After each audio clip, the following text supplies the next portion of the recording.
Hello everyone, DeadPoodles here, and today we have the return of Destiny 2 builds. A very technical Titan build that I'm calling the New Monarchist. A PvE build specifically designed for the Arms Dealer quest to get the Legend of Acrea's shotgun.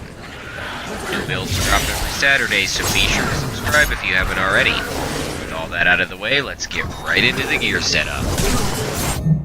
The New Monarchist is a faction-specific class, built around the exotics, Mask of the Quiet One, and Skyburner's Oath.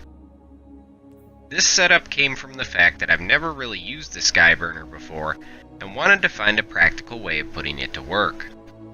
But don't let that fool you, this build fares just as good in PvP as well.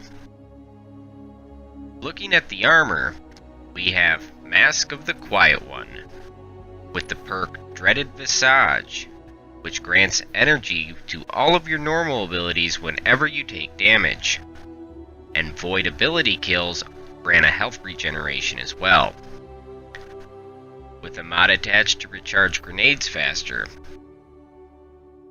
The New Monarchy Gauntlets, with another mod to recharge grenades faster. The New Monarchy Chest, with a mod to reduce recoil on kinetic weapons. The New Monarchy Boots, with a mod to recharge melee faster. And the New Monarchy Mark, with a mod to recharge melee faster as well.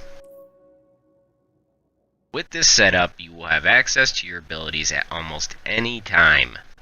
I would also recommend masterworking as many items as you can for this build as well.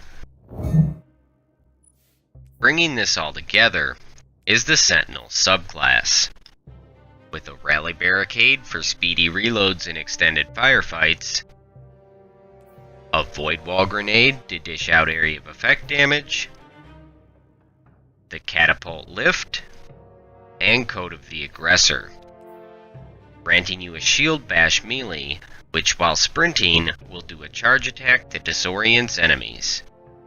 This comes in handy pretty much anywhere you use it.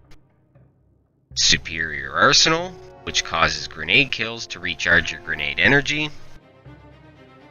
In the Trenches, which causes kills while surrounded by enemies to reduce the cooldown of your super. And Second Shield, which grants an additional shield throw charge while your super is active. Looking back at the weapons, we have the Legal Action 2 in the kinetic slot. This was a reward for the last faction rally and is an amazing pulse rifle that deals out tremendous damage.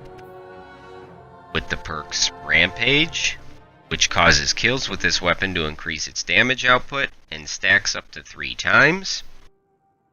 High Caliber Rounds, which causes shots from this weapon to knock the target back, and slightly increases range. GB Iron Sights, and a High Impact Frame.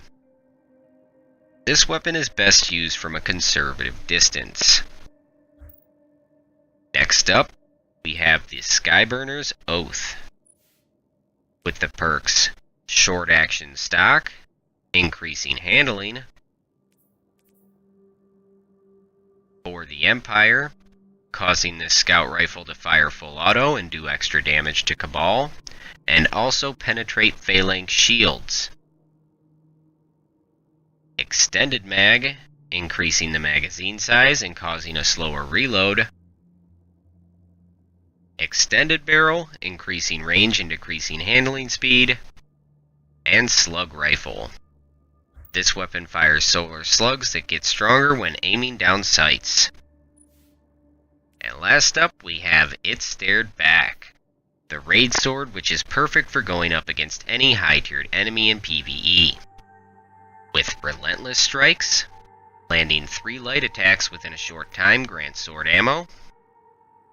Whirlwind Blade, consecutive rapid strikes increase the weapon's damage output.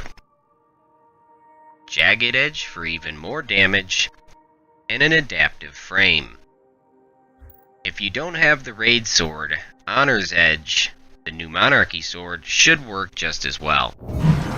Jumping into the gameplay footage, you You can see how this class works, going back and forth between aggressive and defensive, using the Skyburner when in close medium range, and switching to lethal action at the far end of medium long, making use of the raid sword to deal with anything trying to get too aggressive.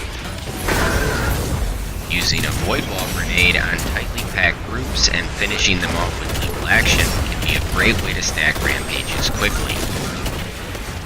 And one thing I've learned while playing this class, while you don't see it much here, is to block with the left trigger while your super is active.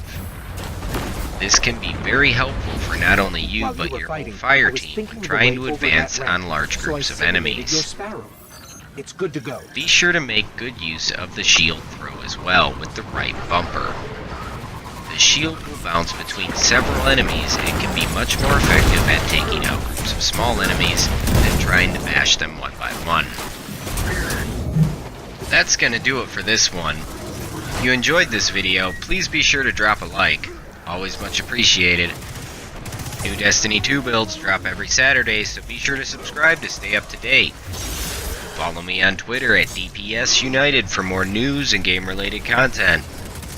New Destiny 2 tips and tricks drops this Tuesday, so be sure to slam that notification bell so you know the minute new videos drop. As always, this is DeadPoodles, and I will talk to you all next time.